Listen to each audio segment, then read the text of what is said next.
Senhor presidente em exercício, senhores e senhoras deputadas presentes, queria voltar, senhor presidente, a trazer aqui, em homenagem aos senhores parlamentares que não estiveram hoje na Comissão de Orçamento, ou porque não eram membros titulares nem suplentes, ou porque estavam em outras atividades, o resultado da votação das contas de governo de 2018 do governador Pezão. Queria primeiro registrar que o Tribunal de Contas do Estado do Rio de Janeiro fez um didático trabalho de análise das contas de 2018, que são contas de fim de gestão, e acusou em seu relatório 14 irregularidades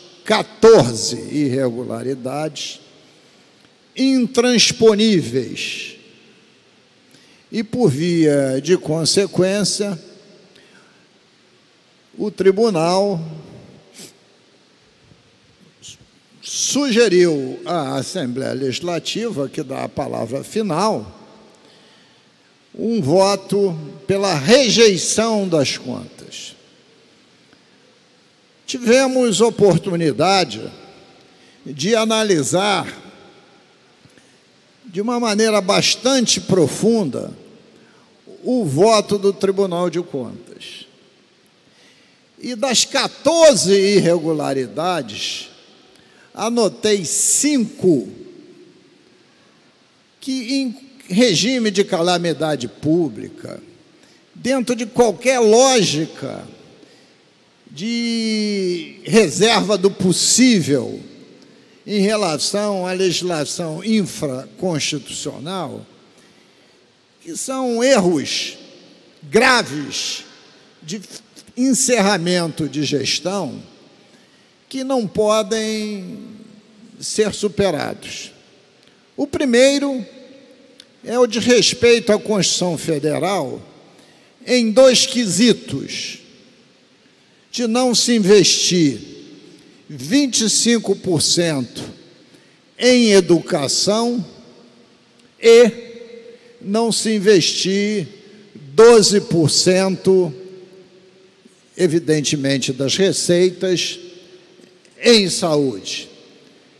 Além do mais, o descumprimento de 2 preceitos da Constituição do Estado: não investir 2% em ciência e tecnologia,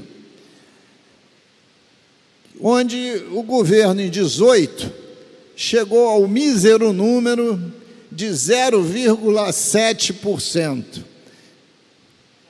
menos da metade do que deveria ter investido, e não ter cumprido o preceito da Constituição Estadual do montante a ser investido, derivado dos royalties e participação especial, no FECAM. E essa receita do royalties da PE não foi pouca, esteve na ordem de 10 bilhões de reais em 2018. Então, baseado principalmente, mas não só, nesses pressupostos, nós apresentamos o voto pela rejeição das contas.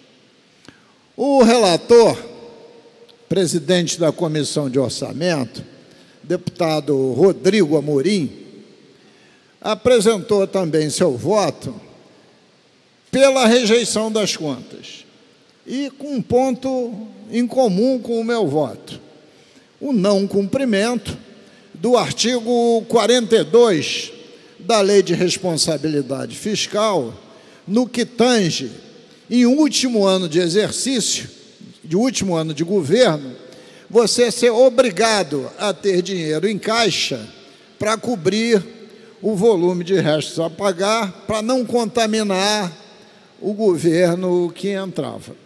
E também em outras irregularidades apontadas pelo tribunal. Deputado Eliomar Coelho também apresentou o seu voto pela rejeição das contas, também muito fundamentado do não cumprimento dos preceitos constitucionais. Veio o deputado Rodrigo Bacelar, abriu uma divergência pela aprovação, também com um relatório sob o ponto de vista jurídico consistente, mostrando que já havia outras contas com irregularidades que também foram aprovadas e que no regime de recuperação fiscal é impossível a um governo cumprir todo o ritual constitucional e infraconstitucional. E, na continuidade, o acompanhou o deputado Márcio Pacheco e o deputado Márcio Canella. E a deputada Zeidan, do Partido dos Trabalhadores, desempatou, dando o voto pela aprovação das contas.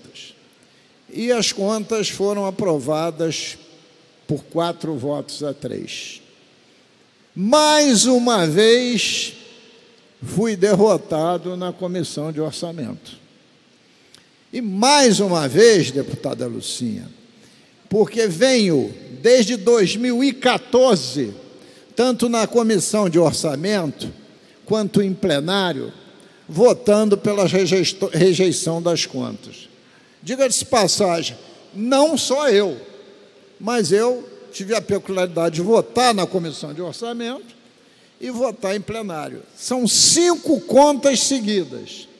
E cada uma, ano que passa, é pior que a outra, mostrando que está tudo entrelaçado. E mais grave, para devassar os últimos anos, no dia de ontem, nós concluímos a nossa CPI da crise fiscal. Essa CPI fez mais de 100 recomendações às diversas instâncias do governo, dando indicadores de como a gente deve se comportar, sob o ponto de vista de gestão, para tentar chegar-se, quiçá, daqui a uma década ou mais, num equilíbrio fiscal. E essa casa tem uma outra CPI, que está em fase de conclusão, presidida pelo deputado Flávio Serafini, que é a CPI do Rio Previdência, onde aponta empréstimos calamitosos feitos pelo Rio Previdência para ter adiantamentos de royalty participação especial. Inclusive, o famoso empréstimo intitulado Operação Delaware, que são empréstimos que caracteriza gestão temerária. Gestão temerária, isto é, bota em risco a instituição porque gera prejuízos imensos à instituição chamada Rio Previdência. Agora, tem uma falha basilar, deputado Waldeck. Eu dizia na comissão de orçamento que desde o governo Floriano Faria Lima, que foi o primeiro governador da fusão, em março de 75, que possivelmente todas as contas dos mais diversos quadriênios Faria Lima, Chagas Freitas, Brizola, Nilo Batista, Brizola, Marcelo, Moreira, sem ordem cronológica, quando chegaram no último ano de governo, tinham questões que não cumpriam o dispositivo constitucional ou dispositivo infraconstitucional.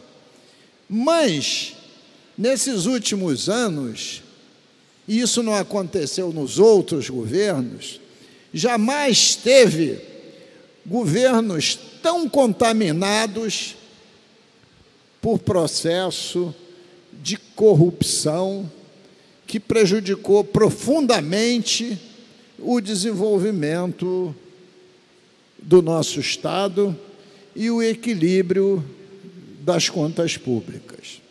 Então, senhor presidente, essas contas virão a plenário. Aliás, Vossa Excelência estava na Comissão de Orçamento e assistiu. Elas virão a plenário. Pelo que eu vi hoje, possivelmente o governo vai constituir maioria para aprová-las. Mas isso é um erro político do governador em exercício irrecuperável. Por quê? Parece que o governador quer gerar jurisprudência, entre aspas, para que seja aprovada as contas do mesmo, isto é, as contas de 2019, no ano de 2020. Mas esse é um erro político imenso, porque seria muito mais fácil para ele, lá em 2020, deputado Márcio Pacheco, apresentar uma outra justificativa. As contas que eu herdei do governo anterior eram tão ruins que foram rejeitadas, sob o ponto de vista técnico, pelo Tribunal de Contas e, sob o ponto de vista técnico-político, pela Assembleia Legislativa. E eu, o novo governador, no primeiro ano de meu governo, teria feito um esforço hercúleo para melhorá-la, no sentido de diminuir o endividamento, no sentido de diminuir os restos a pagar, no sentido de ter pago as folhas do funcionalismo nas datas previstas, de ter melhorado a arrecadação. Não consegui chegar ainda ao equilíbrio, mas avancei. E não se comprometer pessoalmente para aprovar contas que tenho certeza que até o deputado Alexandre Freitas, do Novo, votará contrário. Será a primeira vez que votaremos da mesma forma, né? Então, eu queria chamar a atenção desse grave erro político que o atual governo está cometendo, de levar a sua base a se solidarizar com contas, deputada Lucinha, que estão contaminadas definitivamente. Hoje, deputado Valdec, eu apresentei no meu voto um levantamento das 5 últimas contas que votei pela rejeição, de 14 a 18. E olha só os números. Em educação e saúde, se eu pegar as faturas liquidadas e comparar com as faturas pagas, né, a diferença, que é o não pago, que entra, por via de consequência, nos restos a pagar, em saúde, montou em 16 bilhões de reais, em educação, 12 bilhões de reais. Na soma das duas políticas públicas mais importantes, o não pago montou em 28 bilhões de reais. Que tratamento é esse que se dá às políticas públicas de saúde e educação? O que representa esse número? É aquilo que você, na realidade, deixou de investir, ou que, na realidade, fez um investimento fictício. Se você pegar, no ano de 18, 6,5 de investimento em saúde, tinha que investir 12, e retirar aquilo que não foi pago, os restos a pagar, você investiu algo em torno de 1,5%. Então, isto não é admissível. Tanto é que o próprio tribunal definiu que daqui para frente os restos a pagar não poderão ser contabilizados como despesas mínimas em saúde e educação, a não ser que você tenha dinheiro em caixa para pagar. E isso, dinheiro em caixa, o governo não tem. Não estou chamando a atenção, porque não é uma simples contabilidade, né? No terreno objetivo, é a ausência de prestação de serviço à população nos dois quesitos mais importantes que tem, saúde e educação. E aí eu me pergunto, como você pode se intitular um social-democrata, como você pode se intitular um político de centro-esquerda, se não dá a devida atenção aos investimentos em saúde e educação? Você pode se intitular tudo, menos esses rótulos. Nem mesmo o rótulo do liberal autêntico, porque o liberal autêntico, ele quer a liberalidade da economia, a liberalidade dos costumes, mas também quer o avanço dos investimentos nas questões sociais. Então, eu não consigo entender a cabeça daquele que se diz social-democrata ou que se diz de centro-esquerda e acha que pode aprovar as contas, que nega a realidade dos investimentos em saúde e educação. Respeito, porque nessa casa, volto a repetir, desde que aqui estou, o volume de contas que fui derrotado é muito maior daquelas que fui vencedor. Aliás, só fui vencedor uma vez, quando propus a rejeição das contas do Tribunal de Contas. Foi a única vez que eu ganhei aqui em plenário. Assim mesmo, porque o presidente do tribunal, à época, era réu confesso. Então, senhor presidente, eu não estou usando só o meu direito de espernear.